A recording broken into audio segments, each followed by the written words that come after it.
أعوذ بالله من الشيطان الرجيم.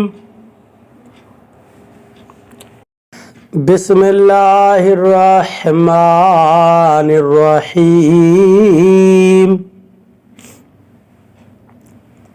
يمحق الله الربا ويربي الصدقات والله لا يحب كل كفار أثيم.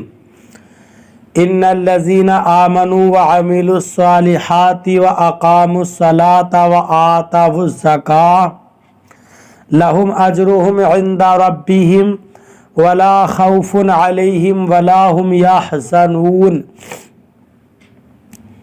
ترجمہ کنز الایمان. اللہ کے نام سے شروع جو نہایت مہربان رحم والا. اللہ ہلاک کرتا ہے سود کو اور بڑھاتا ہے خیرات کو، اور اللہ کو پسند نہیں آتا کوئی ناشکر بڑا گناہگار. بے شک وہ جو ایمان لائے اور اچھے کام کیے اور نماز قائم کی اور زکوٰۃ دی، ان کا نیک ان کے رب کے پاس ہے، اور نہ انہیں کچھ اندیشہ ہو نہ کچھ غم. ترجمہ کنز العرفان. اللہ سود کو مٹاتا ہے اور صدقات کو بڑھاتا ہے، اور اللہ کسی ناشکرے بڑے گناہگار کو پسند نہیں کرتا. بے شک وہ لوگ جو ایمان لائے اور انہوں نے اچھے کام کیے اور نماز قائم کی اور زکوٰۃ دی، ان کا اجر ان کے رب کے پاس ہے، اور ان پر نہ کوئی خوف ہوگا اور نہ وہ غمگین ہوں گے. یمحق اللہ الربا. اللہ سود کو مٹاتا ہے. اللہ تعالیٰ سود کو مٹاتا ہے اور سود خور کو برکت سے محروم کرتا ہے. حضرت عبداللہ بن عباس رضی اللہ تعالیٰ عنہما نے فرمایا کہ اللہ تعالیٰ سود خور کا نہ صدقہ قبول کرے، نہ حج، نہ جہاد، نہ رشتہ داروں سے حسن سلوک. اللہ تعالیٰ سود کو مٹاتا ہے جبکہ صدقہ و خیرات کو زیادہ کرتا ہے.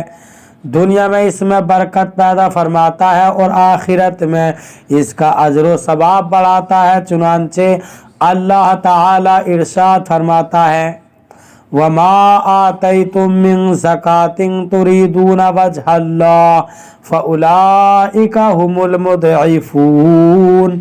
سورہ روم آیت نمبر 39. ترجمہ: اور جو تم اللہ کی رضا چاہتے ہوئے زکوٰۃ دیتے ہو تو وہی لوگ اپنے مال بڑھانے والے ہیں. اور صحیح بخاری میں حضرت ابو ہریرہ رضی اللہ تعالیٰ عنہ سے روایت ہے، حضور اقدس صلی اللہ علیہ وسلم نے ارشاد فرمایا: جو شخص کھجور برابر حلال کمائی سے صدقہ کرے اور اللہ حلال ہی کو قبول فرماتا ہے تو اللہ تعالیٰ اس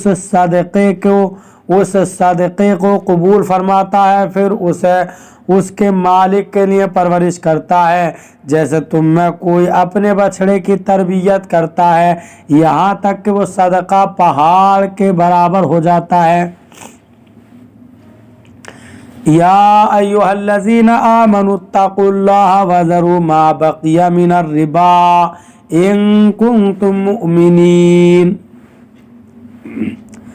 ترجمہ کنز الایمان. اے ایمان والو، اللہ سے ڈرو اور چھوڑ دو جو باقی رہ گیا ہے، سود اگر مسلمان ہو.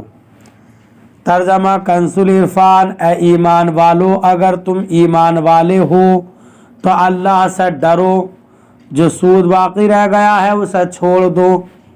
اتقوا اللہ. اللہ سے ڈرو اس آیت میں ایمان والے کہہ کر مخاطب کیا اور ایمان کے ایک اہم تقاضے یعنی تقوی کا حکم دیا، پھر تقوی کی روح یعنی حرام سے بچنے کا فرمایا، اور حرام سے بچنے میں ایک کبیرہ گناہ سود کا تذکرہ کیا. چنانچہ فرمایا گیا کہ اگر سود کے حرام ہونے سے پہلے مقروض پر سود لازم ہو گیا تھا اور اب تک کچھ سود لے لیا تھا اور کچھ باقی تھا کہ یہ سود کے حرام ہونے کا حکم آ گیا، تو جو سود اس سے پہلے لیا تھا وہ واپس نہ کیا جائے گا، لیکن آئندہ باقی سود نہ لیا جائے گا. شان نزول، یہ آیت ان اصحاب کے حق میں نازل ہوئی جو سود کی حرمت نازل ہونے سے قبل سودی لین دین کرتے تھے اور ان کی کافی بھاری سودی رقمیں دوسروں کے ذمے باقی تھی۔ اس میں حکم دیا گیا کہ سود کی حرمت نازل ہونے کے بعد سابقہ بقیہ سود لینے کی بھی اجازت نہیں۔ اللہ تعالی ہمیں قرآن پاک پر صحیح معنی میں عمل کرنے کی توفیق عطا فرمائے۔